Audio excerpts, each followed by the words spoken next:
Good evening, ladies and gentlemen, and welcome to What's Happening Dracut. Today is July 5th, 2023, and this is your post-July 4th show for Dracut, What's Happening Dracut. We are happy to be here tonight. We're happy to have you here come along for our ride. Thanks for joining us. We are in our overly ostentatious, beautiful studios here at DATV. I'm having a Joe Biden moment here. We're going to give you information tonight that you can't get anywhere else. We're going to talk about issues that won't be heard anywhere else. So we want you to get up, get your popcorn, come back in that seat and buckle up for a good ride, because we're here and we're back after being off for the month of June.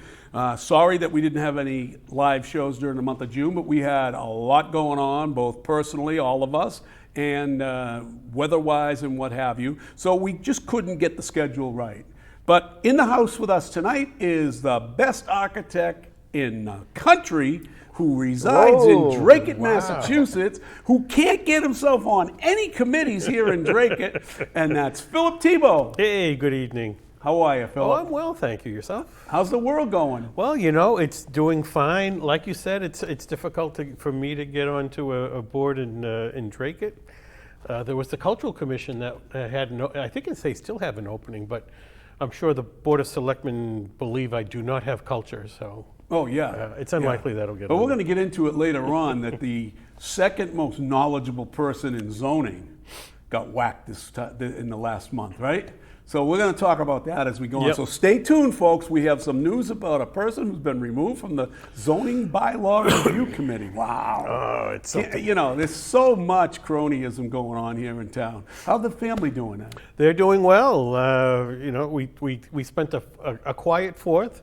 Right. Of course, with the weather, it was hard to really make some plans, but it cleared up towards the end, and I heard the fireworks going off, and I spent them quietly in the house. Well, that's very good. That's very good. My cats were under the bed because they're afraid of the fireworks, and they just run and hide. So any fireworks that goes off over the 4th, right under the bed, they're gone.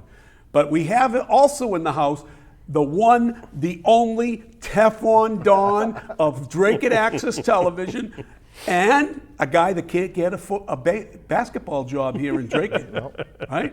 We're all banned. Gordy Scott. Everyone's banned. Everybody's banned. Everyone's banned. So how you doing, Gordy? Good. I've been coaching the summer league, varsity boys. That's been doing good. We had a huge win last week. Good. Against Lynn English, undefeated Lynn English. Well, don't get too far into it, because we're going to talk about that after we get through this malarkey, as the president would say.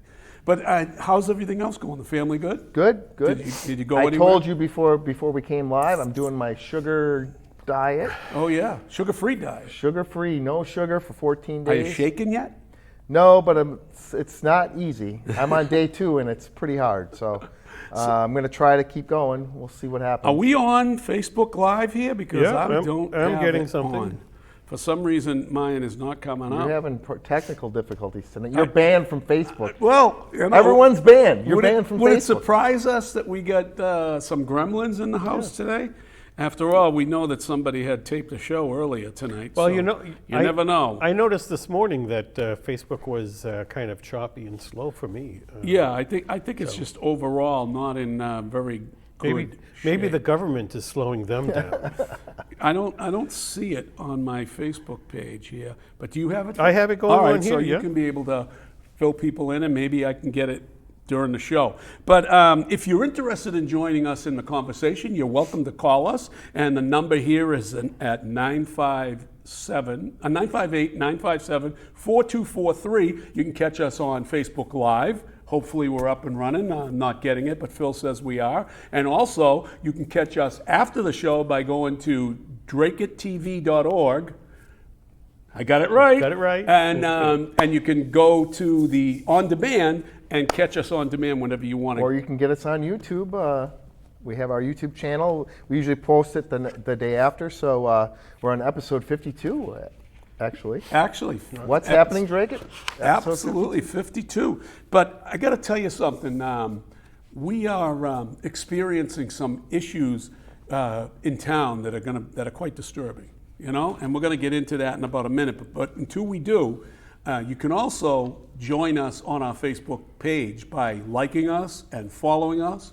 And we like to get our numbers boosted up as much as possible. We're approaching almost 3,000 people. That's great. And we had some really good numbers in the month of May. We had averaging about 11,000 people looking at our pages. And we are also now a part of Inside Lowell, right? Yes, Phil is a that's writer correct. for a guest writer, right? Yeah. Well, how are you doing with that? You got a new article? I'm working on a new one regarding existing buildings and the building code. So, Oh, very good. Now, you're not much of an you're not much of a guru on zoning, right? no. I was only Yeah, on, right. I was only on planning board for You're 14 years. 14 years on the planning board, folks. This guy knows what he's talking about when it comes to that. But you can also make sure that you catch Gordy at the basketball. Yes. At the basketball courts. Where do you play, Gordy? All over the place? We're in 2 leagues, actually. Methuen League at the Methuen High School, and Lawrence at Lawrence High School. So we Sure. play Tuesdays and Thursdays. So remember again, folks, to call in if you'd like. I'd like to also remind you, because Sean Kelly gave me a reminder that Mill City Weather is also a part of Inside Lowell. That's right. Oh, wow. That's right. He is. And by the way, speaking of Sean, we do have a report, but we don't have Sean here in studio today. So we're going to pass the baton off to I'll try to fill. our fill-in weatherman, Sean. Let's see if you like what he does. Maybe you have a job for him somewhere along the line. And we're going to put up the weather report now from Mill City Weather and Sean Kelly, but making the report is Gordy Scott. Go ahead, Gordy. All right, Dracut, foggy conditions likely to start off your Thursday morning. Partly sunny to mostly sunny on Friday. There is a chance for a pop-up shower or storm after 3 o'clock on Friday. Saturday will feature more clouds around compared to Friday, with a chance for, again, some more organized showers after 1. Just what everyone at home wants to hear, more rain. Going into next week, the weather is looking unsettled yet again, with high temps reaching into the low 80s by Thursday. So far, since June 1st, Dracut has received over 9 inches of rain. The normal is 5 inches, and the record is just over 12 inches, set back in 1998. Wow. Can you imagine that, folks? We're back at the studio here. So now we can blame you. And Yes, not for the Sean. rain, for the rain. so you're coaching basketball. Now, what age group are you coaching? Varsity boys. Varsity boys. And which team are you coaching? Are you coaching Dracut boys? Boys varsity. And yeah. that's an off-season type thing. And Right, just to get them in, kind of keep them in shape, keep them around basketball. They struggled last year. They were 1-19, and we started off pretty slow. We were 0-7 to start, and we've won the last 4. We almost beat Lawrence. Wow. Was Lawrence was in the tournament last year. Yes, right? they went to the state championship. Wow. And we beat Lynn English, which was a huge win. Boys were very excited. We've got four wins in a row, and hopefully we play North Andover next week. It's going to be a tough one. They're really good. So you have some contact with the varsity coach. What's his name? Dave Parent, yep. At- Good guy, great guy. Great guy. Is he a Dracut guy? or- He's a Dracut guy, yep. He is. Okay. So in the past, you were asked to coach. Yes, And you were blocked, correct. right? But you didn't really. The coach wasn't really given any answers. Really? Yep. And that coach was Parent? No, this was Albert Hale, Oh, that was the former coach. former coach. So yep. now- and he's at Roxbury now. He's asked me to come, and last year, I think it was last year, I did Roxbury the Community College, yes. Right. So yeah. So, there's a and I difference. went and did the clock. He did feel bad that I was unable to get a job there. I think has to do with the appearance, maybe, possibly, of the show. I don't know.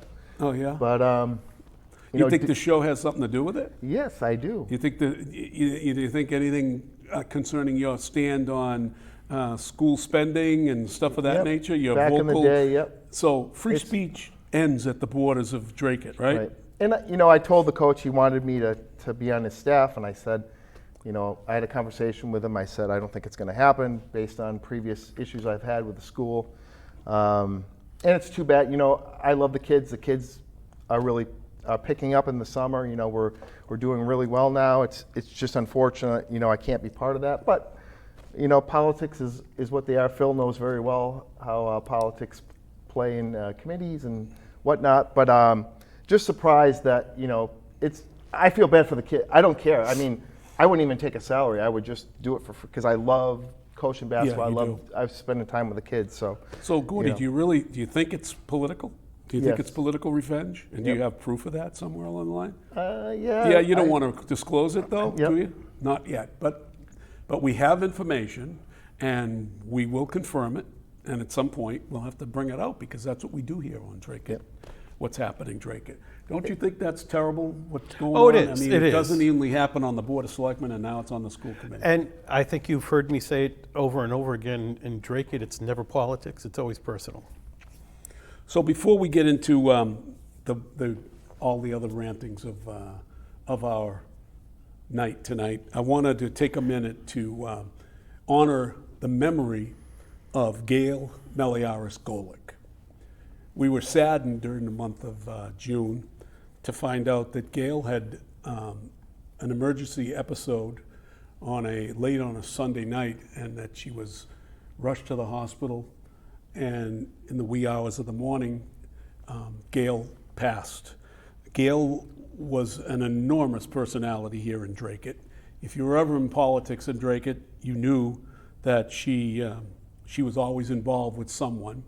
She is her maiden name is Meliaris, and so we send our condolences out to the Meliaris family, but even more importantly, we send our condolences out to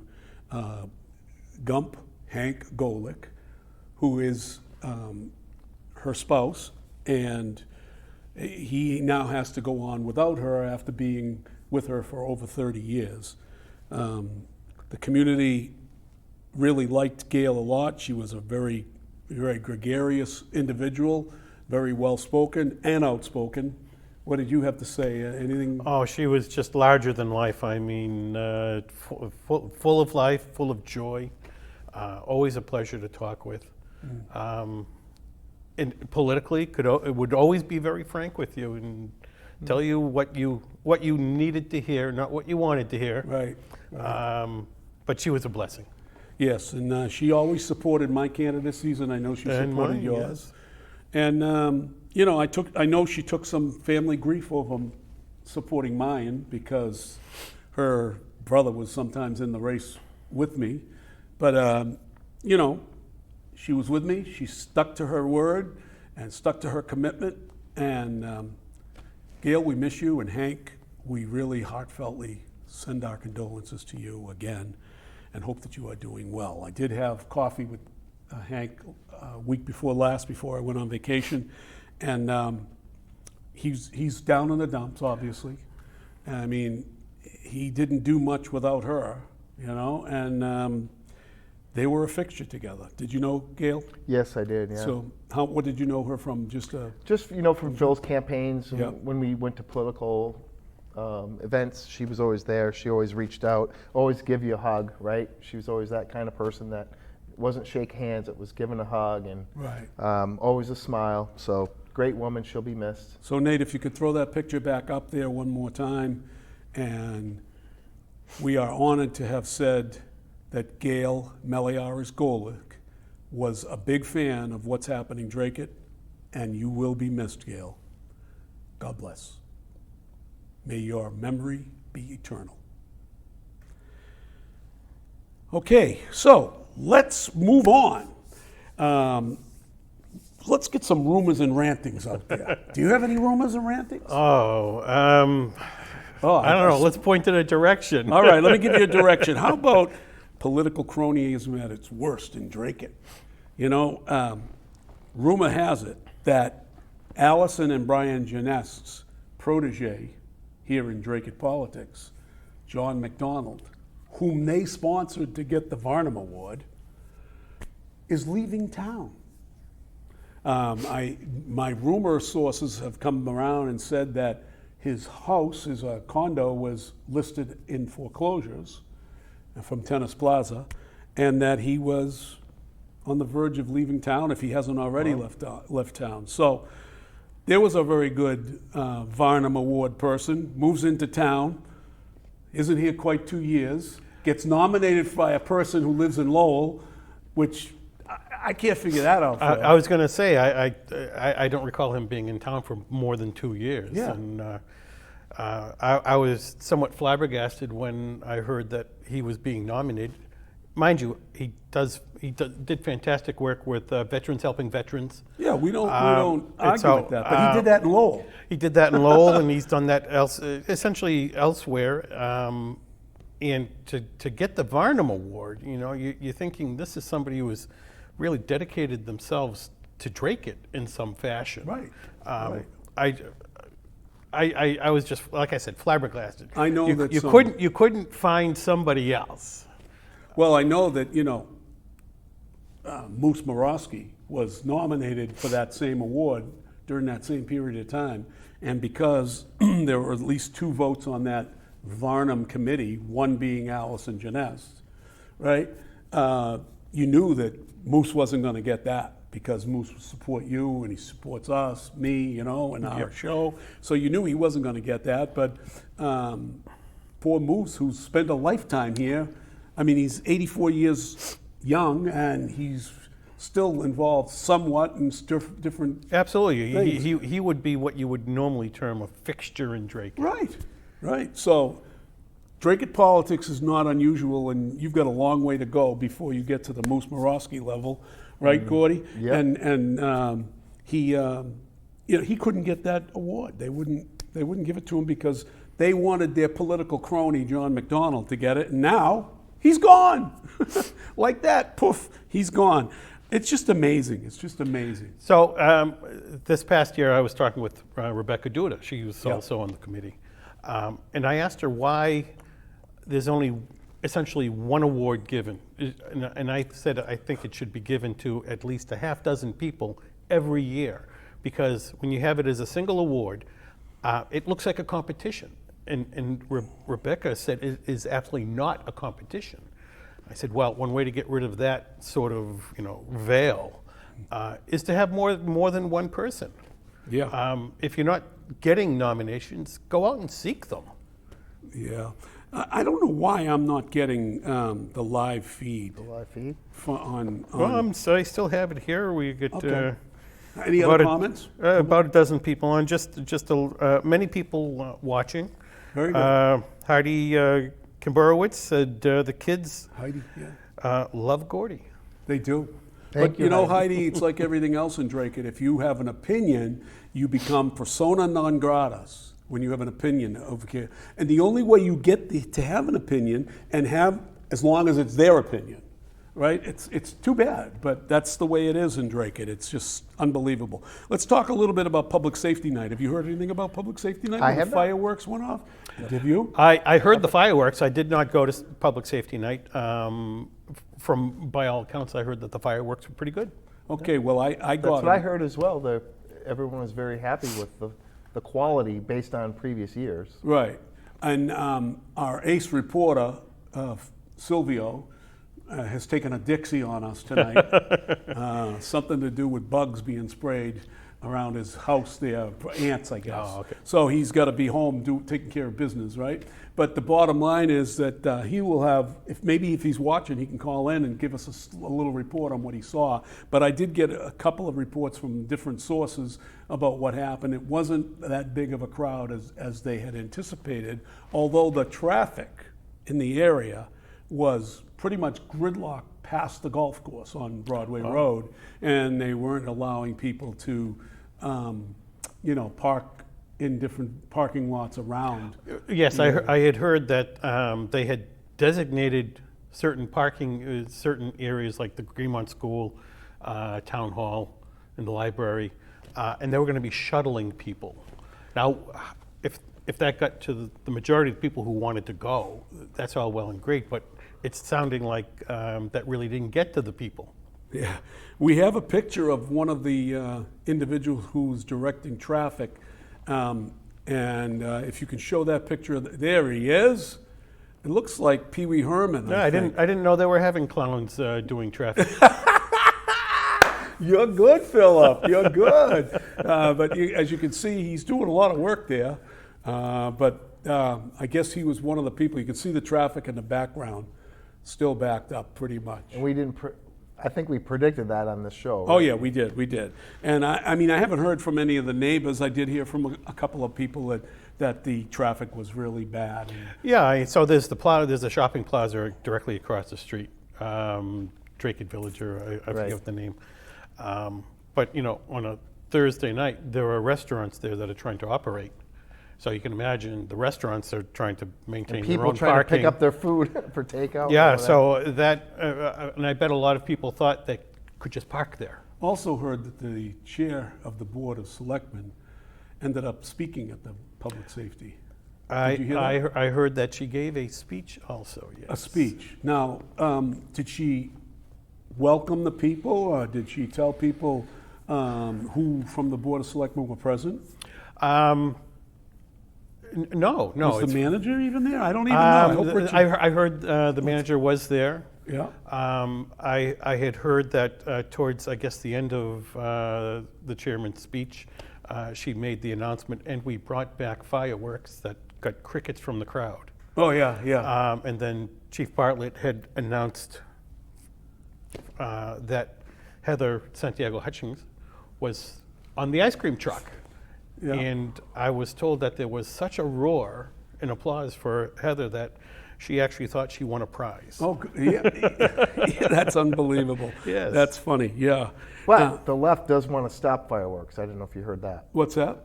The left wants to stop The the left. fireworks because it adds to the pollution, Oh, yeah, sure. the smoke and- yeah. yeah. You can't have fireworks, God, no. especially with all the Canadian forest fires, right? Yeah, right. But you can have fireworks in downtown Lowell and in Boston where they have to, I mean, Boston had fireworks in the streets. I mean, they had to have the street sweepers come down and clean up all I did watch the Boston fireworks. the Boston Pops.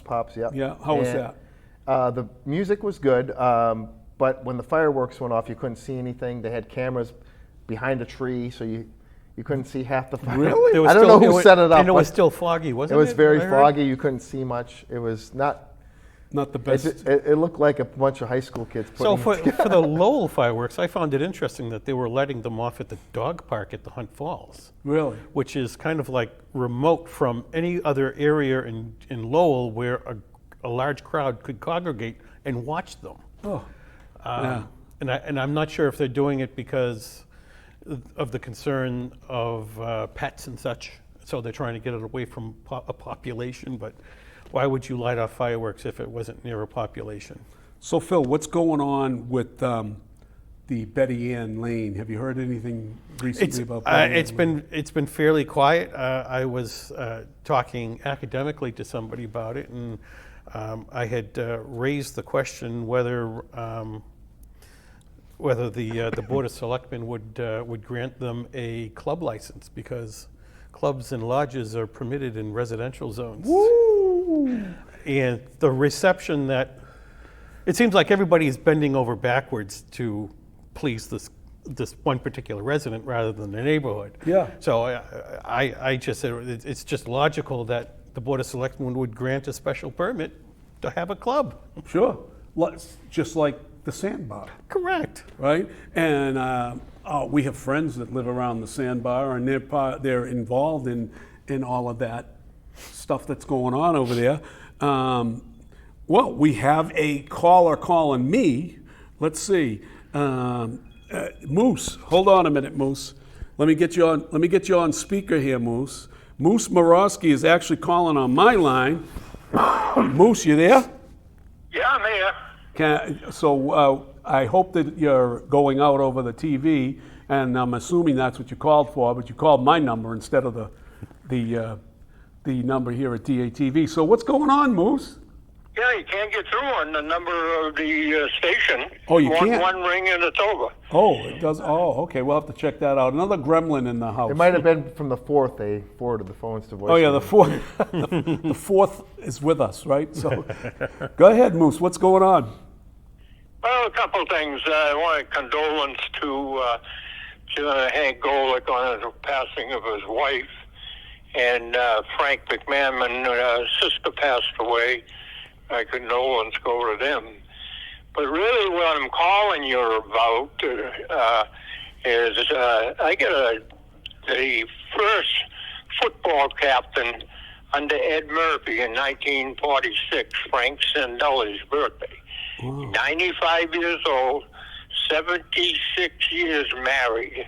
Wow. Okay.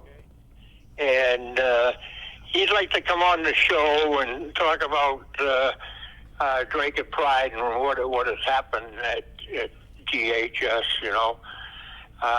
So that's that part of the thing. We'd love to have him come on. Absolutely. We'll talk about that. We'll arrange that. All right? Yeah.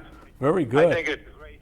I mean, this individual looks about 60 years old. He's unbelievable. 95 years young. Wow. And married 67 years. Ooh. Oof. Man, I'm battle scar. I'm playing a football game without a helmet at 62. The other thing I'd like to talk about is, first of all, congratulate you on your freshman team at St. John's. Prep, you're loaded. I do have to say that. And you had another great season, which is, your 37th?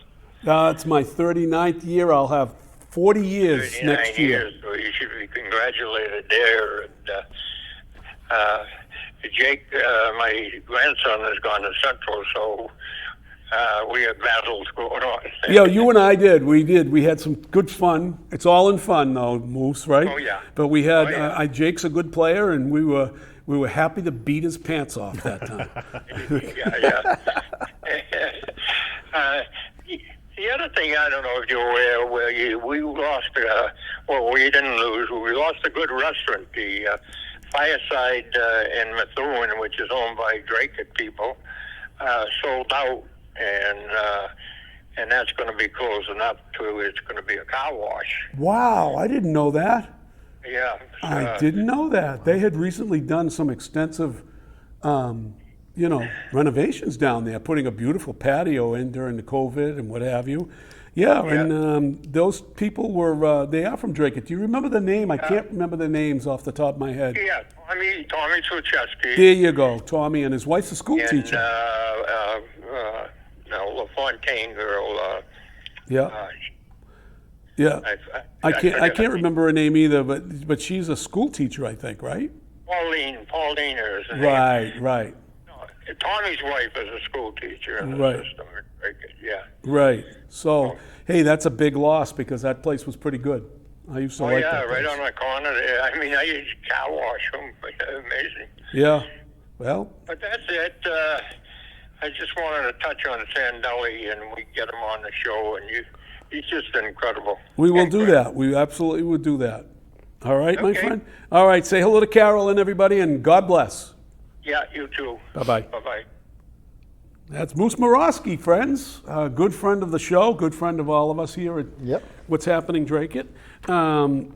So we were talking about the sandbar, right? So the sandbar has had all kinds of issues with traffic and people parking all over the place. And recently, Deputy Chief Chartrand gave a report on, you can throw that picture up now, Nate, gave a report on the sandbar. And they're still trying to figure out what's going on up there. What's your take on it, Phil? Well, first of all, I mean, they're supposed to be operating as essentially a not-for-profit club, Right. and it's the farthest thing from it. Typically, clubs have membership requirements, Right. and have limited membership requirements. Well, I saw a recent ad in like a community values package, where they were giving away free memberships. So all of a sudden, if all the memberships are free, is there a cap on the number of memberships they have? Another thing that surprises me with Dracut is that the number of parking spaces required is based on one space for every 3 members. Wow. So if we have unlimited membership, then I suppose we have unlimited parking spaces. Right. Oh, my word. Yeah, so it's, I mean, I can understand trying to work with a business, but here's a business that said they were going to be good neighbors, and it's like, well, be a good neighbor. Hey, let's just face it, Gordy, right? I've been up to the sandbar before the new ownership. I don't know if you've been there since the new ownership. I don't think since the new ownership. Okay, so last summer I went up there, and the food was pretty good. Yeah, it was and the good. atmosphere was nice. But let's face facts. You don't have to be a member. They were charging you $1 Yeah. or $3 as a membership fee, which is really a scam, right? And but why can't, like Phil said, can't that guy up in Betty Ann Lane now just say apply for it? I don't know. He ought to apply. I don't see the difference. He ought to apply. And I wanted to reach out to the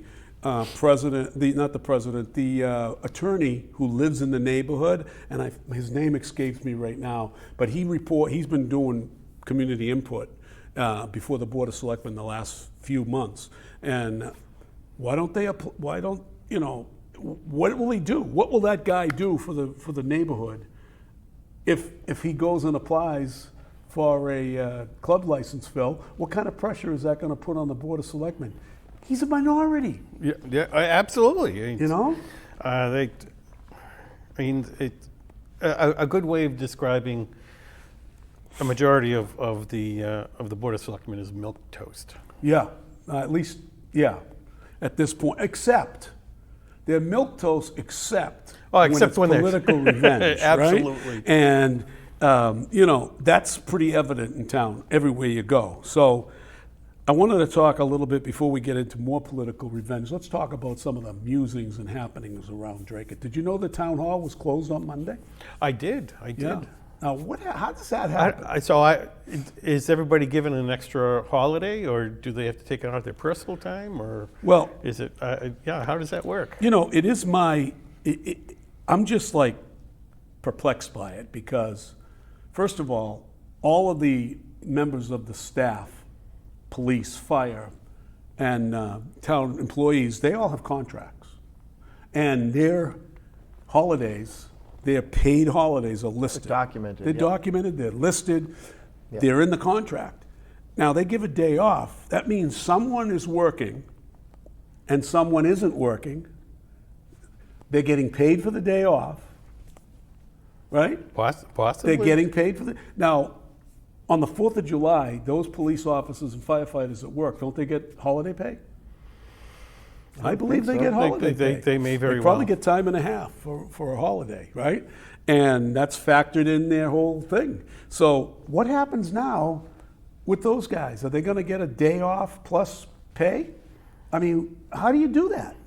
There's so many things. I mean, an extra day off? I mean, what do you feel about that, Gordy? Yeah, it doesn't make sense. And the other thing is our trash pickup was extended A day the late. last week because we had I forget what it was, but they were supposed to pick our trash up Friday.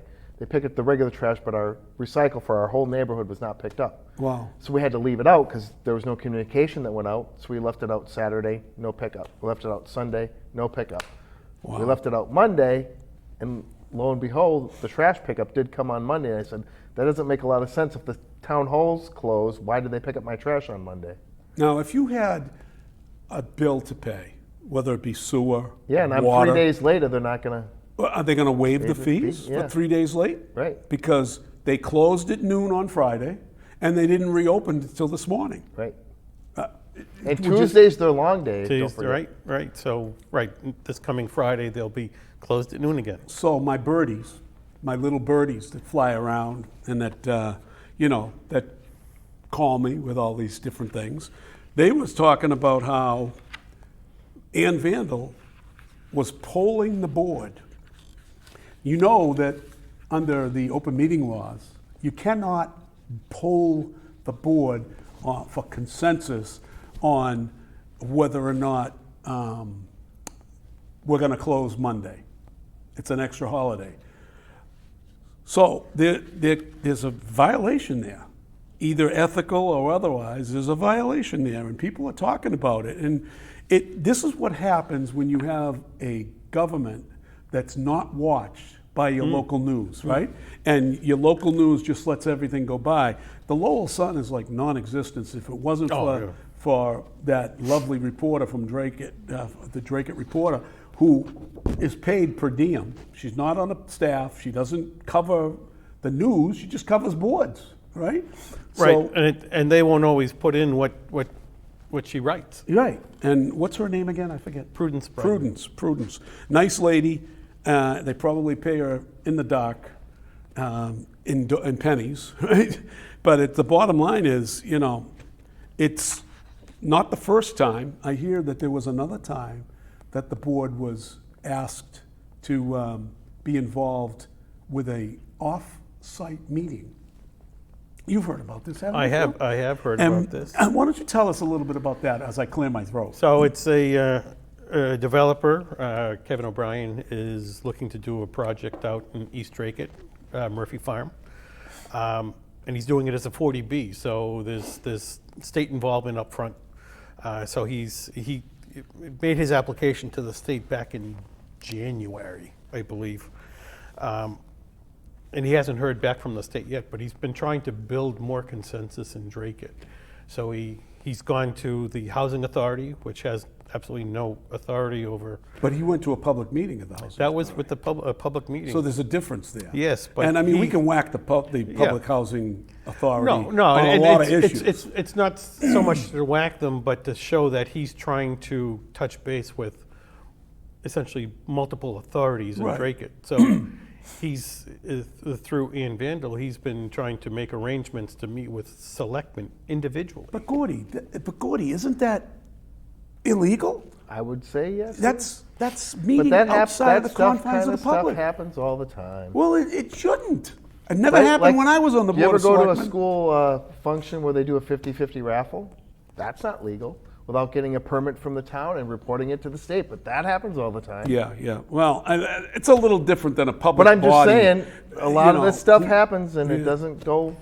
But my point is, if Phil did that, they would be all over it, right? So Tony, plus another group of people from the Citizens Against a constituency. Right, met with Kevin O'Brien. Right. So it's not an individual. He's meeting with his constituents. No, exactly. And and by the way, he didn't get contact until after he had that meeting, from what I Joe understand. DeRocco has met with Kevin O'Brien Privately. individually, privately. Where? Well, that I don't know, but I know they've met. We'd like to find that out. I know they have met. That is a serious violation of open meeting laws.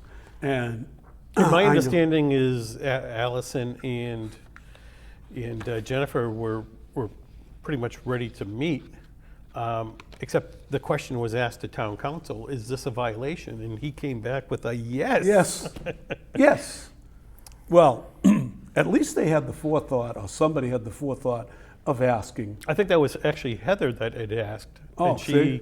And when the offer to meet with him was given by Ann, she said no. I will bet you $1,000 that Janesse would have met with him. Absolutely. Absolutely, because that's her Total line. So you would think, why are they essentially trying to broker a deal in secrecy? Yeah. Which brings us to the bigger picture. The bigger picture is how it's not going to help the town to have a 40B in that area, except that the state is putting extra restrictions on us, or wants us to do the affordable housing because of the MBTA law or whatever. So the MBTA zoning is something very different than 40B. MBTA zoning actually does not have an affordable component to it. All they want is 1,250 market rate units. Unbelievable. The town can put a restriction of up to 10% need to be affordable, but there's no requirement from the state.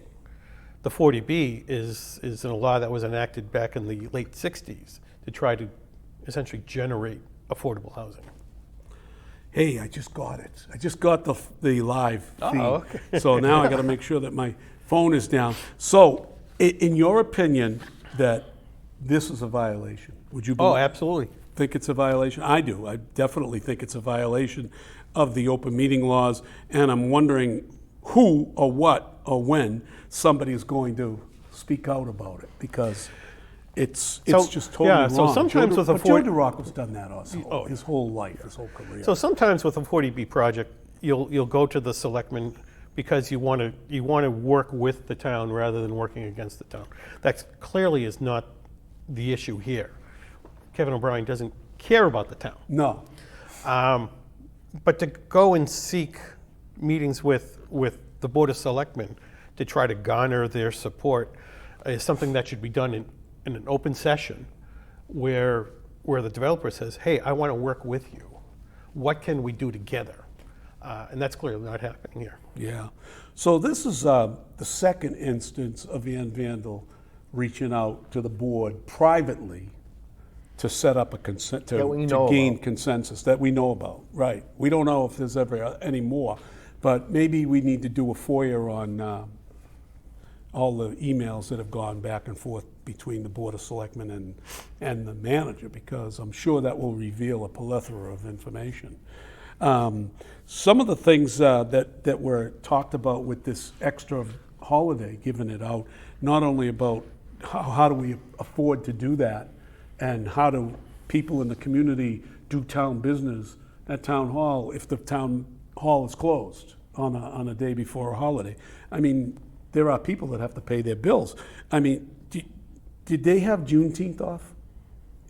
Yeah, I believe so. Okay. I believe so. Most businesses, did you have Juneteenth off? Nope. You did No. not have Juneteenth off? No. No. See, if you are negotiating for an extra day off, usually they take a day back and give you, like, for instance, give you, one of the days that's not a national holiday that you might want to say, well, we're not going to give you the day after Thanksgiving off or the day before Thanksgiving off or whatever, But what are they going to do with these people? Isn't there a budget problem coming up? We have this kind of money to throw away? Yeah, well, by the town manager's own admission, next year it looks like a $2.5 million deficit. And the following year? Is another minimum of $5 million. And yet we just keep throwing the money out the door and letting things like this happen. I mean, I don't get it. I just don't get it. I really don't. So let's talk a little bit more about political retribution. We have a couple of people here, folks, in our panel that have experienced political retribution. I have too. I've gotten political If retribution. you don't think it's real, it's real. It's real. It's real. Now let's talk about the Allison Jeunesse attack dog. Right? Her husband, who she hides behind, lets him do all the attacking, and Yep. she's smiling out front and making speeches at the 4th of, Yeah. I have nothing to do with I have nothing what to he do with said. it. That's his Right, business. right. I hate to tell you this, Ms. Jeunesse, Allison Jeunesse.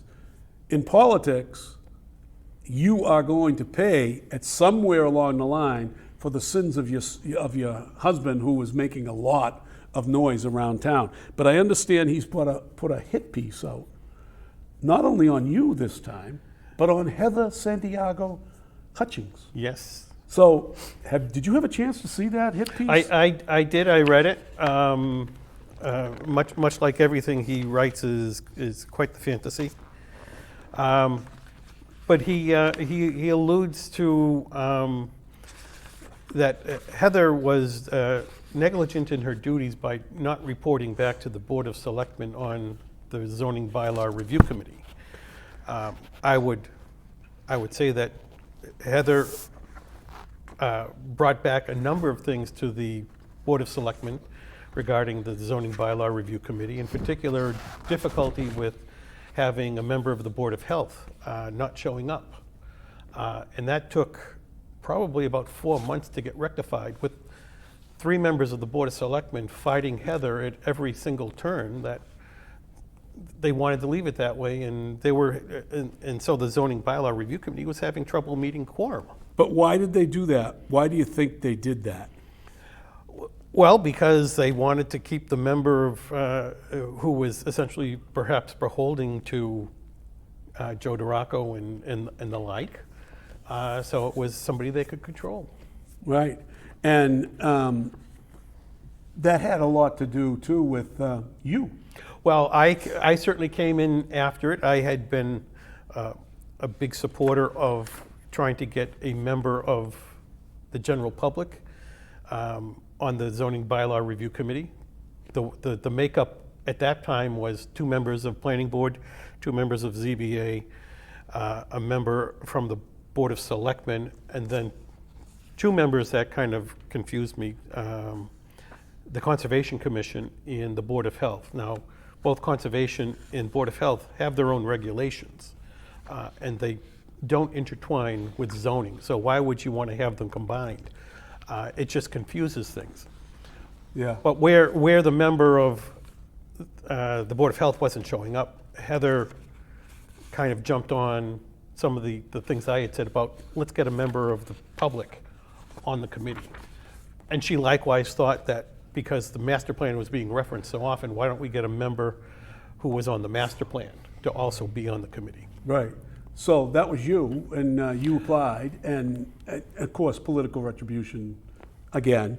But this hit piece on Heather in the Valley Patriot was quite scathing, and you know, he quotes Joe DeRocco, and he talked. Of course, it's all that whole you know, organized hate group known as the Joe DeRocco threesome, or whatever you want to call them. The Gang of Three. The Gang of Three. But you know, they talk about how they're not getting a report from Heather, when in fact there's 6 different members, 6 different committees, Concon, what else? There's zoning, Planning Board. that don't give reports. Correct. Right? And members of the Board of Selectmen are on those different committees, and nobody gives a report. In fact, the chairman was on NEMCOG. How about the Beaver Brook Committee?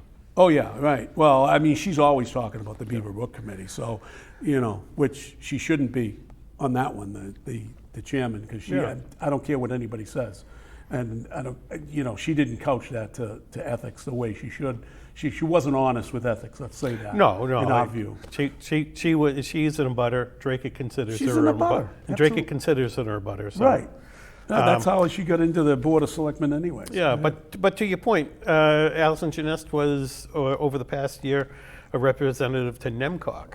Not only did she not give a report at the Board of Selectmen, she never even attended a meeting. How can you give a report when you don't attend? Well, there you go. Yeah. So, I mean, here she is. So, the backstory on this is that Heather was the representative to the Zoning Bylaw Review Committee, and with the reorganization back in May and the election, Heather got bounced off that committee. Yes, I assume that Alison Genest believed that she was going to punish Heather for not giving a report. Right. And I mean, that's the only way I could describe it. She did punish well, her. she believes she did. I mean, But is there anybody... to be honest, I think she punished or did a detriment to the Zoning Bylaw Review Committee because she took off somebody who was on the ZBA for, I think, 3 or 4 years. So she was knowledgeable about zoning. And who did she replace her with? With herself. And, I mean, here is an individual that, by her own campaign, was a political newcomer and never been involved in anything in Dracut previously until she ran for the Board of Selectmen. And now she's an expert. Now in she's zoning. an expert on everything. I wonder where that's going to go. So this guy, Genest, is just an abomination to Dracut politics. He's also an abomination on statewide politics. You've heard, I don't know if you've heard or not, the Howie Carr incident between him and Genest and Jim Lyons and the whole thing with the state Republican Party. He's a pariah with them. He is. People don't like him. I know that there's representatives in Lowell who just abhor him because of the things he does and the way he acts and how he goes after people. And I mean, I've been a victim of it too, as you well know. You know. I seem to be a monthly victim. You are a monthly victim, but you know what? But this show attacks people. He doesn't. No. Yeah, no, you know. we don't. He doesn't attack anybody. No. No. But we're the only attack dogs in the house, right? It's just amazing how ethically challenged this guy is, and I don't know if you can get a close up of this. Can you get a close up of this, Nate? I'm not sure if you can. Nate, are you there? If you can get a close up, here we go. This was on Howie Carr's page where Mr. Genest was involved with several different things involving the state committee. And Howie Carr really goes after him in a lot of rightfully so, because the party itself was in a shambles, and still is in Massachusetts. So be interesting to see how the future will hold with a presidential election coming up, and the people who are pretty powerful in Lowell on the Republican State Committee do not like Mr. Genest. Yes, so I'll put a plug in for myself. I have another article coming out in the Valley Patriot. It's called Indivisible. Indivisible. So take a read about it. It's about local politics and national politics. So, do you have anything else that you want to talk about zoning issues and what's going on in the zoning world? So, so there was a joint meeting between the Board of Selectmen and the Zoning Bylaw Review Committee to try to get everybody back on the same page. You attend those meetings? I do, as a member of the public. As a concerned? Because I'm a concerned member of the public. Right. And I have to admit, I've been honored enough that the Zoning Bylaw Review Committee welcomes my input, and they actually seek my input on a number of occasions. How long is that going to last? Well, who knows? Now that Allison Genest is was she there at this last meeting? So the joint meeting, as a selectman, she chaired the meeting, and she put down ground rules that this is how I'm going to run this meeting. She's chairing the meeting now. Well, the joint meeting. Okay, the joint meeting, the Zoning Bylaw Review Committee has a chair with Scott Mallory, okay, who's right. the chair of the ZBA. But she kind of indicated that at this joint meeting that only members of the committees would be allowed to speak only after they've been recognized by her, the chair. And that if anybody else was to speak, they would have to get a vote from both boards to be allowed to speak. Really? What rule is this under? The Genest rule? The Genest rule. The Genest rule, right. I guess she was visibly upset that I was sitting at the table, along with John Crowley and Bob Flynn. So you were sitting there, Yeah. and Because I was invited to sit there. Okay. So I sat there. Yeah, absolutely. Were there any other members of the public there? There were a couple of other people, and they sat, if you want to call it, in the audience. Yeah. Where was that but meeting observing. held? That was at Harmony Hall. And was it televised? Televised by DATV, and would be available on, I think, special meetings or something like that, probably. We're going to have to look at that. Yeah. I'm going to have to look at that and see. But this is where she rules with an iron fist on some things that. Yeah, you're so political. I mean, it was clear that she had some idea of what procedures are, Yeah. but absolutely no idea of what zoning is. Right. So I tend to think if you're going to be on a specific committee like this, and it really is a working committee, that you should be knowledgeable of the content. Would you consider Heather a very knowledgeable person? Oh yes, to be Now, honest, she's been one on of I would say one of the smartest people I know. Oh, really? I think so. Not in the same instance of Hunter Biden. No, versus Joe but Biden. I mean, she likes to be well informed. She does her homework. She does. And she's open to other discussion as information's coming in. Yeah, but she's also a victim of political vengeance. Absolutely. By the Board of Selectmen here Yeah. and members of the Board of Selectmen. So what did you discuss? What did they discuss? So it was really just a matter, like I said, trying to get everything back on track, and then towards the end of the meeting, Allison was wondering when the next joint meeting was going to be, and it's like, this should be the only one, because if you're trying to get these articles to town meeting in November, there's only 3 months left. Right. And the committee meets once a month. So there's no time to have joint committee meetings. So what is the plan to get it into the public so that people understand? Well, that's a big issue. I had been an advocate for visioning sessions, and, Right. and like with the master plan, we had, I think, nearly a half dozen visioning sessions to make sure that we were getting the public involved. We had surveys. As a matter of fact, I had worked with Allison Volpe to get a survey of high school seniors to find out what they thought about planning for Dracut. If we're trying to retain these kids, we need to know what they're thinking. And that actually got very good feedback. Okay. So this stuff should be happening all along. And is there any plan for a visioning? I don't know. I'm not on the committee. But they didn't discuss that during the No, not really, not really. I think it would be advantageous to hold a meeting in the Dracut Center in the Navy Yard in Collinsville. Go specifically to those high-density areas that people are very interested in.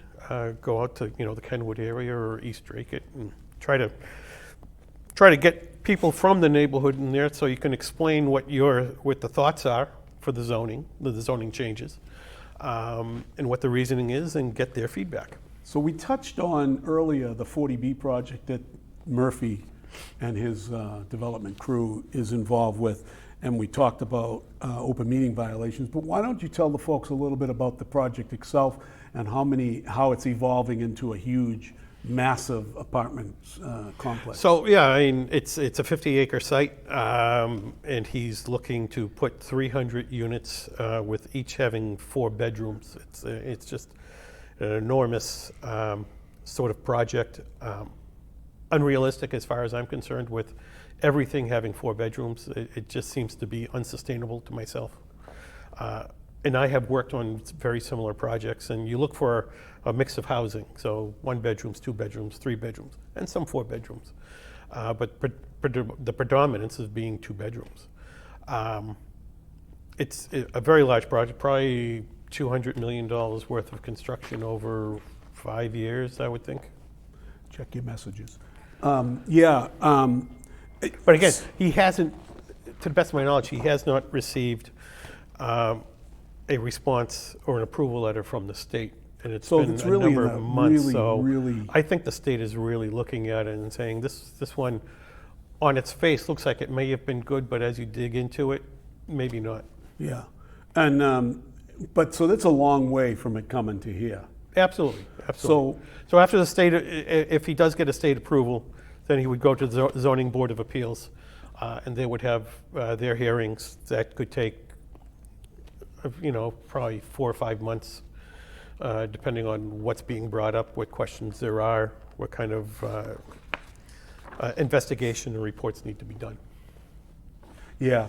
So why would they be tiptoeing around this in the darkness of night and trying to build consensus with the Board of Selectmen offline? Why are they doing that? What at this stage? Honestly, it just sounds very honestly, nefarious. other than if the selectmen are trying to work some sort of deal, then that would require them to also pressure the ZBA, which would be way outside of their purview for an approval. But we've had that in the past. Oh yeah, it happens. I mean, It happens. the manager has appointees Yeah. on there, and the Board of Selectmen has appointees yeah, on I there. mean, and I've heard a number, Jesse Forcier and Joe DeRocco often say, these people work for us, when he's referring to boards. Are you kidding And it's me? like, no, these boards work for Dracut. That's right.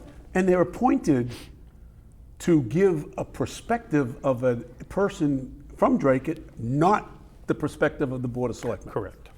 And they're supposed to be an independent board. Yes, and they It's should like- be working independently of their appointing authority. It's like the Finance Committee, right?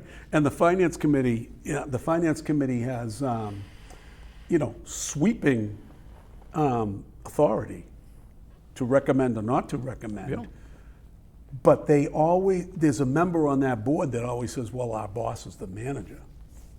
Are you Furthest kidding from me? the truth. Furthest from the truth. Well, I don't know if she's still on there. She used to be on there, but she used No, to say she is not. She's not on She's there. not But on she used to say the manager is our boss. And when I sat on the committee with her, I used to say, no. That's a check and balance. And I think there's a good mix of people on that finance committee now. Michelle Clement does a great job.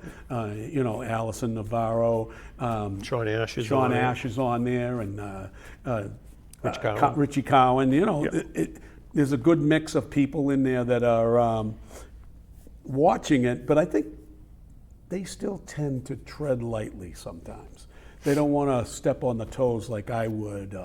I mean, I would just Cowan ask questions. got spanked a couple times for doing that. Well, yeah, well, so, but I don't think that has really affected Cowan's effectiveness on that board. I think he's more tepid about how he approaches it. Correct. And I think he's more, he's less of a bull in the china shop type thing, and he's more of asking questions and trying to get results, you know. But I mean, he can give you some headaches because the guy knows what he's talking about correct. when it comes to many of the things concerning the budgets, and they don't like it because he questions things that are the powers want that to be be questioned don't on. want questioned, right? But at any rate, hey, we have a picture that was sent in to us. Yes, I want to get one of these. Yeah, by the go, way. put this up here. Nate, can you put up my screen, Put please? up, yeah. And if you can focus in, it's the Richard Silvio fan club. Josh Taylor was wearing a T-shirt. Yep. And Right? was this at the fireworks? It looks This was, I believe it was at the fireworks. It was it at looks the like it might public be. safety night. Yeah, and I so- want to get. We gotta get. we got to those get shirts. those and wear them when Yeah. he comes on. Just Yeah. I'll pull them out and put them on Yep. because he's probably watching tonight. We'll have to reach out to Josh and see if we can. I get don't some- have a fan club. Do you? No. No, actually, we do have a fan club. It's called the Board of Selectmen. You know. At any rate, anybody talking online here about what we're talking No, about? just a bunch of people watching. Fred Perot, Rob Shepard, welcome. Oh, welcome, Yeah. Rob. I owe you a phone call, and I will give you a phone call Nick very D, soon. Josh Taylor, as a matter of fact. Oh, is Josh watching. Taylor. Yeah, Josh, let us know how we get some of those shirts. Maybe we want to get a couple of those T-shirts. That's awesome. So, is there anything else in zoning that we need to talk about? I know there's a couple of projects that I wanted to ask you about. Yeah, I mean, the next meeting for the review committee is July 13th. Okay. So, where we beat that horse pretty much to death, can you tell me what's going on, if you know, anybody on the panel, if you know, what's going on at the end of the intersection of Broadway and I believe it's Nashua Road, behind the church that used to be the Knights of Columbus, across Well, from it's Lakeview Ave in Nashua. Road. Lake, did I say, what did I say? You said Broadway. All right, Lakeview Ave in Nashua. And that parcel that was going to be a coffee shop or something? It was What's going supposed on? to be a convenience store, coffee shop. I'm not sure. I mean, a lot of underground work was done there. It still has their approval for the. Are they putting a new sidewalk in down Nashua Road, or? So there was a Telephone poles? a redevelopment project for Nashua Road that was a realignment for the roadway itself and to put sidewalks. That was a state project. State project. That's a state road? Yeah.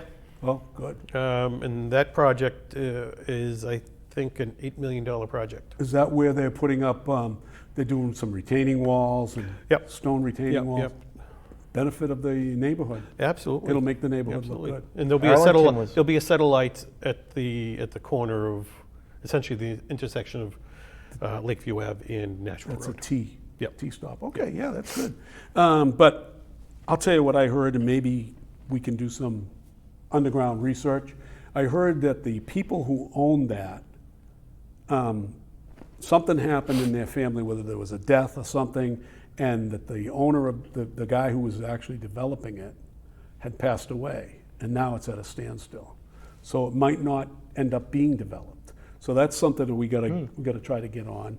And the other project that I'm hearing about is across from Town Hall, and that is gonna be a strip mall? Strip mall, yeah. So multi-tenant, as far as I know. Do you know who they own? J&J Heating, Ayotte.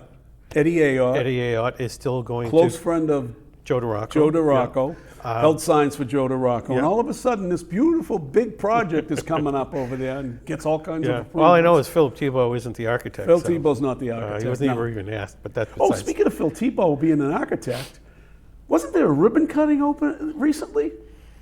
And you were honored that the chairman of the board actually attended the yeah, ribbon cutting? There was a ribbon cutting at Collinsville Crossing is the name of the building. Okay. Essentially, right behind Polly's Corner in Collinsville. Yeah. I was notified less than 10 minutes before the ribbon cutting. Did you attend? I couldn't. I was on a phone conference. Had I known prior to that, then I could have made arrangements. I in my wonder why you schedule. were notified 10 minutes before, less than 10 minutes before the ribbon cutting, right? This is just an extension of the overreach that these three people have. So Allison Jess was cutting a ribbon for a building that I That you designed. She can reap the benefit of your It's architectural. not the first time. It's not. She It has won't be been the at- last. She's been at least 2 other ribbon cuttings of buildings that I have designed. By the way, Gordy, how many of these ribbon cuttings do you think there's been over the last 3 years? Oh, geez. It seems to be, Has to be over a dozen, right? well over a dozen, I was yeah. going to say, maybe 2 dozen. And the Yeah. bottom line is, but Allison Janess and Joe DeRocco usually stick their mugs in there at every one of them. I wonder how many of them still exist. I know I know there are quite a few that have a few that I know of that have gone out of business. weren't even around 6 months after the Yep. ribbon cutting. So, in your view, what kind of development how big of a development has to come into town for it to have an effect on our tax?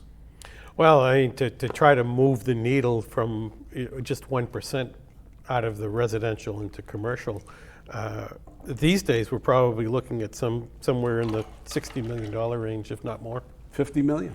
50 to 60 million, yeah. And, I mean, I knew The that marijuana businesses has definitely been helpful. How much is that really gained? I don't know.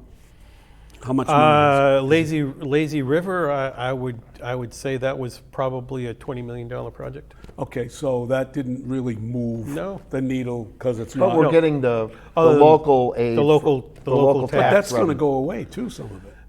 Some of Some of that it, yep. local money that you're But no, that gaining did now- help for the past It several, did. couple it years. did. Yeah.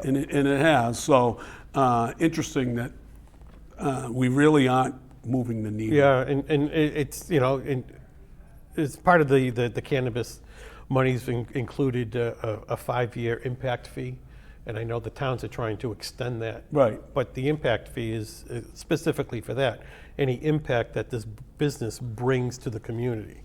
So if you need a set of lights somewhere in the vicinity of the establishment, then they have to put the lights in. Right. But you just can't say, give us 3% of your profits as an impact fee, and well, we're going to spend it the way we want. Right. That's not what it's for. Yeah.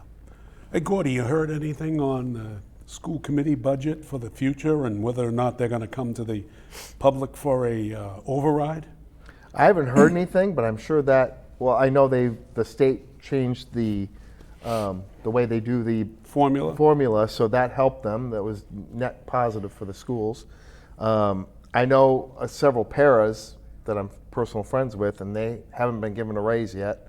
I don't know where that stands, but I do have some feelers out for them, and I think they may want to come on the show and voice, let people know what their side of the story. Because from my understanding, the school says they haven't got a raise in 5 years, and they don't plan on giving them a raise. Well, with the budget situation that's coming up, I don't think there's going to be a possibility. But you can't give them a 25-cent rate. You can't give them anything. No, I guess, yeah. I know that Lowell has given their paras Yep. and certain teachers Several communities around a the area. raise, and they're trying to bring up the paras a little bit more. I mean, most of them are only making $23,000 to $24,000, Not even. $25,000 a year. I mean, some of them are part-timers, and Yep. they do that on purpose. But okay, we'll look forward to hearing some more information on that. But I want to get into some state and national politics, mostly national politics. We all heard about the Trump indictments. What do you think about them? Unbelievable. Political retribution at its Yeah. worst again, right? Yep. Yeah. And there's still, Georgia hasn't come out yet, right? For the Of course it's going to come out. Of Yep. course he's So going to get I think they're holding that back Yeah. to see what happens with well, they're the holding it back to documents. get closer to the election. Yeah, that too. See what's happening. Yeah. What do you think on that? It's just lunacy. I mean, Retribution, as you said. Never in our history have we had that. No. Never in our history have we ever had that. What about Bidenomics? How are you feeling out there, folks, in Dracut? How's Bidenomics hitting you? How's that coffee when you go over there to Dunkin' Donuts? It's not going to get any better. It's not getting better at all. I just rode by a gas station in Dracut. It's $3.50 a gallon. Yeah, you think that's bad. Wait for a few weeks because Iran is attacking the oil ships coming out of the Gulf. Yeah, imagine that. So guess what that means? Yeah, Bidenomics, everything is Price, up. But he's touting a great fuel went up economy. 3%. Oil went up 3% today alone. Up 3% today. Just today. Yeah. And I'm hearing talk of, a short-lived recession coming up. Even if it's 2 quarters to half a year, it's still as devastating because you start losing employment, jobs, and these people who can't afford anything to begin with have now lost their job. And it's not getting better. No. And they can't. Now the problem is they can't raise interest rates because now people can't afford to buy anything. They already can't afford to buy anything. With the interest rates, they really can't afford to buy anything. And now it's going to flip big time. Biden is touting that he's had more jobs. Well, yeah, because everyone got laid off for COVID. Yeah, exactly. So it's not the jobs. They're not new jobs. They're reclaiming old jobs. Is what they're doing. And so he's saying, and then the wages he's saying are going up, but wages are not going up as fast as inflation. No. And that's why you get behind the 8 ball on that. And people are still claiming the COVID money to pay for their employees, so that's still being fed because you watch TV, you see that all the time. Apply for the small business loans from COVID. You can get up to $28,000 per employee. So we continue to hear about the Trump indictments for BS, if you ask me, for all these documents that they supposedly had. And again, he's the president of the United States. He was the president of the United States. He has the right to just by thinking about it to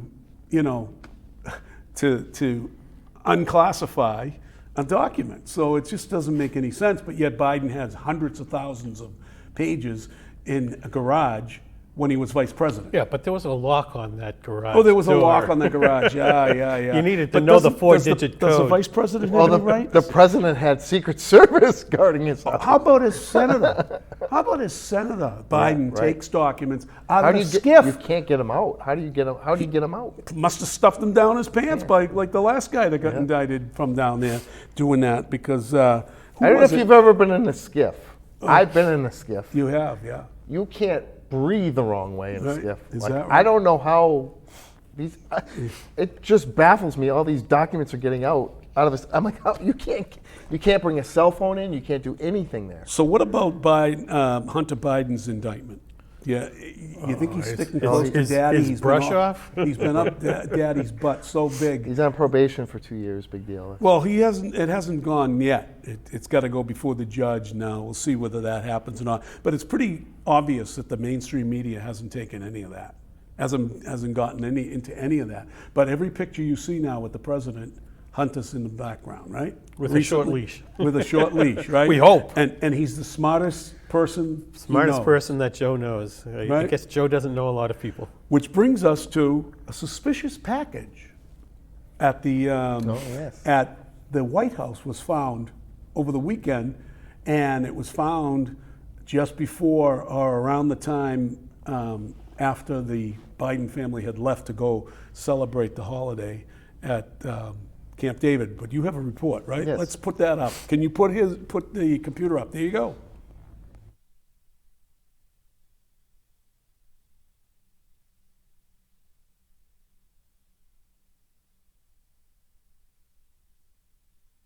Nate, we got a problem with sound here? The U.S. Secret Service says new test results confirm the unknown item was in fact cocaine. When it comes to security, when it comes to anything of those types of protocols, that is something that Secret Service handles. Multiple first responders rushed to the White House on Sunday after agents found the powdery substance inside the West Wing. The White House temporarily evacuated. ABC News now obtaining this radio traffic of D.C. Fire and EMS first responders discussing the preliminary test results of the substance. We have a yellow bar stating cocaine. hydrochloride. President Biden, the First Lady, and family members, including Hunter Biden, were all seen together Friday, leaving a Marine One to celebrate the holiday weekend at Camp David. They were not present when the cocaine was found and the building evacuated. The White House frequently undergoes security sweeps, but it's unclear how long the bag of cocaine had been in the West Wing before agents found it. The illegal drug was reportedly found in an area where some visitors are instructed to leave their phones while visiting the White House. Tours with access to that space typically happen on the weekends, but asked when visitors were most recently in that area, the Secret Service declined to answer. Now, the agency says those details are pertinent to their investigation as they try now to narrow down who had access to the West Wing around the time the cocaine was discovered. It is not yet clear how long this investigation will take, but the Republican-led House Oversight Committee is requesting a Secret Service briefing on the matter. It's ABC News for that report. That's an ABC News report. Amazing that it found its way into the West Wing. Now, John, let me just ask you this question. Yeah. If someone were to go into your house and found cocaine, who would be responsible for the possession I'd be in of that? trouble. I'd be let out in handcuffs. Right. Be Correct. let out in handcuffs. So, someone lives in the White House, right? Yeah. There's a certain person that lives in the White Yep. House. Not going to happen. Right, exactly. Of course. But if Trump we was ever in there, really know when if Trump was in there, Oh my he'd God! be arrested right It now. would be all over mainstream media that Trump was snorting cocaine, or Don was. Yeah. One of the other, the young Don, right? Yeah. It's unbelievable what they've done. It's 2 tiers of justice here. In our So country. I heard on a radio show one person bring up the fact that, okay, this was found in a backpack. Where have you gone anywhere in a government building that backpacks Are allowed? are just allowed through without being Hey, searched? You can't tell me there's not cameras every room in Yeah. in the White House. There's got to be can't get through the security. gates. There's security cameras, so you got to know that they know who's. Yeah. Someone set that down. It's all on camera, baby. Perhaps a delivery for someone. Yeah. I was just going to say, do you think that might have been a way for Hunter to get the cocaine into the house that he's hiding in? And Dad said, "Oh, we're leaving on a trip," and he said, "Wait a minute, Dad, I have to pick something up." Yeah. How do you feel, Gordy, about a person who has a child out of wedlock? And, many people in America do, and I'm not being judgmental by that, but what do you think of them not acknowledging their child? Yeah, that's a Is problem. it sad? Is it sad that the president... Well, you're running from your responsibility, right? The father is... Hunter is out there fighting not the wife, the girlfriend, fighting the girlfriend, the ex-girlfriend who mothered, had his child, and doesn't want to give her the name. And Jill and Joe won't even acknowledge him. What kind of people are these? Oh, it sounds like royalty from England. Oh my God! What kind of individual would do that? I've never heard of this before, but I actually work with someone that the man took the wife's name. Oh, really? Yep, because they had a famous name. They're popular in the Pennsylvania area, so they didn't want to, and they didn't have any son. The parents didn't have sons, so they wanted their name to continue, and he agreed. But if you're, God forbid, and Jen, please don't get upset by this, but if your son had a child, Yep. and Out of wedlock. I would want to be in that child's life. You would want to be. Yeah, I would. But here's the president of the United States that has 7 grandchildren, but he only talks It's your about blood. 6. It's your bloodline. Oh, not the Biden bloodline. Yeah. Right? Not in the Biden bloodline, according to... Listen, not a joke. Not a. Can you believe it? Come on, man. Well, I guess Come he believes on, it's a man. lot of malarkey. I don't know. It just boggles my mind as to how the He could do American push-ups. public... He could do push-ups. Oh, yeah. with Greg. Have you seen him do push-ups? Have you seen him? Come on, He can't man. even You want to go walk. right now? He You want to can't go even right walk. now? He's shuffling across the lawn here, and Jill's trying to hold him up. Well, he does push-ups when he falls. Oh, my He has God. to push himself up. So not only was there a suspicious powder found at the White House recently, but the White House and the Biden administration has had an injunction put upon it, right? And that's for censoring during COVID. You got a video on that. And a judge recently issued an injunction against the government from coordinating with social media and censoring information. Can you believe that, Phil? Huh?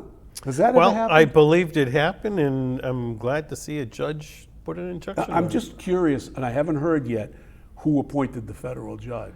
I heard it was a Trump judge. It was a Trump judge? Although judges should be acting independently after, Right. after their appointment. So. Right, and they should very Yeah. well be doing that. But have you ever heard of anybody being, lambasted for that particular thing? I mean, seriously. I mean, we've witnessed it. We've experienced it here Yeah. in Dracut that people are trying to shut us up and Yeah, shut other yeah. shows on. You got it. Yep. You got it queued up. All right, we're going to give you a video on what happened Fox News. From Fox News, a judge issues an injunction for censoring the U.S. government.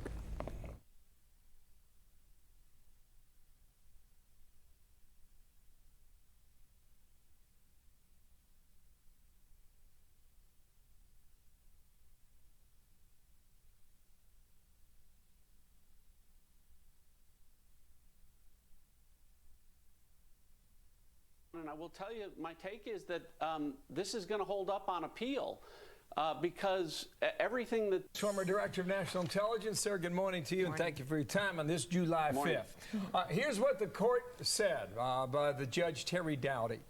During a period perhaps best characterized by widespread doubt and uncertainty, the United States government seems to have assumed a role similar to an Orwellian ministry of truth. What is really telling is that virtually all the free speech suppressed was conservative free speech. What do you think about this? COVID was going on. You got a new administration in the White House. What's your take? Well, I think that language reflects that this was a stunning rebuke, but also an appropriate one. And I will tell you, my take is that this is going to hold up on appeal because everything that the plaintiffs in this case allege has been proven largely to be true. So, when you think about with respect to COVID-19, everything from the origins, lab leak, the efficacy of certain treatments, the transmissibility. I mean, you just heard President Biden talking about pandemic of the unvaccinated. All of that was frankly wrong, and yet Americans' ability to engage in honest debate about it was suppressed. And so you have these agencies with social media working to suppress the truth and amplify lies. And with regard to the issue of the Hunter Biden laptop and election interference on that front, as you recall, Bill and Dana, on October 18th of 2020, I came out as the Director of National Intelligence and said, this is not Russian disinformation. We have no intelligence of that. That was based in part on the fact of my conversations with the Department of Justice and the FBI, with Bill Barr, with Director Wray, that the FBI had that laptop and that it had been verified and was being used as part of what was described as a money laundering investigation. And yet at that very same moment, we learned through the Twitter files that there were FBI agents at that very moment contradicting that with social media executives to, again, suppress the truth and amplify a lie about that ultimately, could be characterized as a domestic disinformation campaign before a presidential election. John, the Washington Post wrote this, that the judge's move could upend years of efforts to enhance coordination between the government and social media companies. A question for you beyond COVID, which I think is one of the best examples. Is there a need for the federal government agencies, especially the DNI or any of the intelligence agencies or the FBI, DOJ, to be communicating with social media companies to prevent attacks? Because I'm assuming that that's where the opponents of this decision are going to come down and say, but yet don't they need to be talking to them to hopefully prevent something that we haven't seen happen yet, we hope doesn't happen, but that could happen? Absolutely, Dana, and they're right in part by saying that it's upended years of work of important collaboration, because we do have foreign adversaries that are trying to misinform the American public to sway elections. That very much can happen. We know those efforts have happened from our foreign adversaries. The problem, Dana, is in this case that the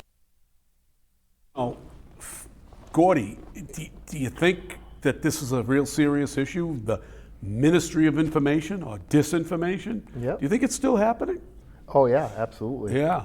I mean, do you know anybody? Well, I mean, I think Twitter has made a huge change because obviously, right, Elon Musk has taken over, Right. and he doesn't allow it. But Facebook, other social media platforms, Instagram, WhatsApp, all those, that stuff is definitely still happening.